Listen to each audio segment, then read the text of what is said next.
Bonjour encore, merci. À l'aune de la vision Simandou 2040, puisque telle que la vision est présentée.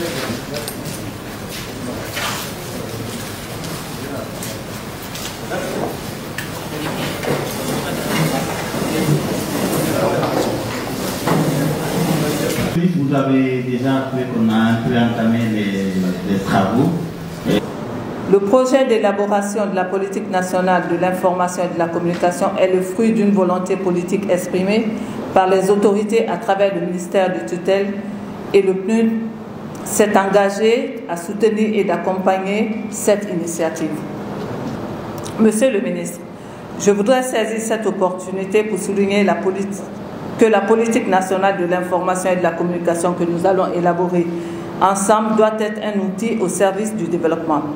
Elle doit nous permettre de renforcer la cohésion sociale en favorisant le dialogue et l'échange entre les différentes composantes de notre société, promouvoir la bonne gouvernance en assurant une information transparente et accessible à tous. Le PNUD s'est engagé à accompagner le gouvernement dans cette dynamique à travers le recrutement d'un consultant international, que je remercie de passage, qui va faciliter et conduire le processus d'élaboration de cette politique. Mesdames et messieurs, depuis 1958, c'est la première fois que notre pays va se doter d'une véritable politique nationale d'information et de la communication. La Guinée, comme de nombreux pays, traverse une période de profonde mutation politique, sociale et économique. De plus en plus, la gestion de l'information et de la communication devient un levier essentiel pour renforcer la gouvernance, promouvoir la démocratie, garantir les libertés fondamentales et stimuler le développement durable.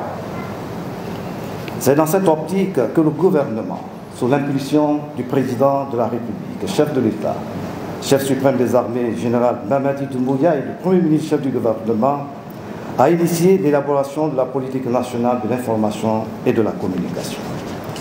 L'objectif de cet atelier vise donc à mobiliser et impliquer tous les acteurs concernés dans le processus d'élaboration de la dite politique. Il s'agit d'un moment de réflexion et de concertation où chacun pourra partager ses idées, ses préoccupations et ses suggestions.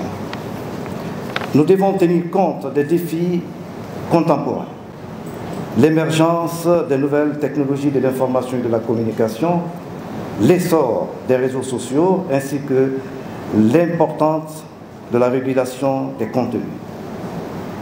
Nous devons également nous assurer que cette politique favorisera une information juste et équitable et accessible, tout en renforçant la liberté de la presse et le droit à l'information.